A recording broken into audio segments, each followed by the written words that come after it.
লোকসভা নিৰ্বাচনৰ পিছতে ৰাজ্যত চৰকাৰৰ গুৰুত্বপূৰ্ণ কেবিনেট বৈঠকৰ পিছত জনতা ভৱনত মুখ্যমন্ত্ৰী ডক্টৰ হিমন্ত বিশ্ব শৰ্মাৰ সংবাদমেল। নৱেম্বৰ মাহত ৰাজ্যত পঞ্চায়ত নিৰ্বাচন। এতিয়াৰ পৰা পঞ্চায়ত আৰু উন্নয়ন খণ্ডত দুটা বিধানসভা সমষ্টিত নাথাকিব। পঞ্চায়ত নিৰ্বাচনৰ পূৰ্বে পঞ্চায়ত, আঞ্চলিক পঞ্চায়ত, জিলা পৰিষদ পুনৰ নিৰ্ধাৰণ হ'ব। ৰাজ্যত অক্টোবৰত পঞ্চায়ত নিৰ্বাচনৰ অধিসূচনা জাৰি হ'ব। ৰাজ্যত নতুন কোনো উন্নয়ন খণ্ডসমূহ পুনৰ নিৰ্ধাৰণ কৰা হ'ব। আগষ্ট মাহত শেষ হ'ব পুনৰ নিৰ্ধাৰণৰ কাম।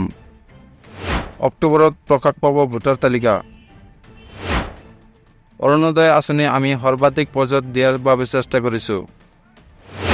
তাৰ বাবে কিমান মানুহ এই আঁচনিত আনিব লাগিব, কিমান টকা ব্যয় কৰিব লাগিব, এই সকলো দিশ চোৱাচিতাৰ বাবে বিত্তমন্ত্ৰী অজন্তা নেওগ, মন্ত্ৰী ডক্টৰ ৰণোজ পেগু, মন্ত্ৰী বিমল বৰা, মন্ত্ৰী কেশৱ মহন্ত, ৰঞ্জিত দাসৰ নেতৃত্বত এখন কেবিনেট উপ সমিতি গঠন কৰা হৈছে। কেবিনেট সাব কমিটি অহা এমাহৰ ভিতৰত আমাক পৰামৰ্শ দিব। গোটেই আঁচনিখনৰ বাবে এটা ধাৰণা দিবলৈ এই সাব কমিটি গঠন কৰা হৈছে। চৰাইদেউ বিশ্ব ঐতিহ্য কৰাৰ ক্ষেত্ৰত গুৰুত্বপূৰ্ণ সিদ্ধান্ত। ইউনেস্কো সদস্য ৰাষ্ট্ৰৰ প্ৰতিনিধিক সাক্ষাৎ কৰাৰ সিদ্ধান্ত। নিযুত মইনা আঁচনিৰ ক্ষেত্ৰত বিশেষ সিদ্ধান্ত গ্ৰহণ কেবিনেটত। 15 আগষ্টত নিযুত মইনা আঁচনিৰ শুভাৰম্ভ।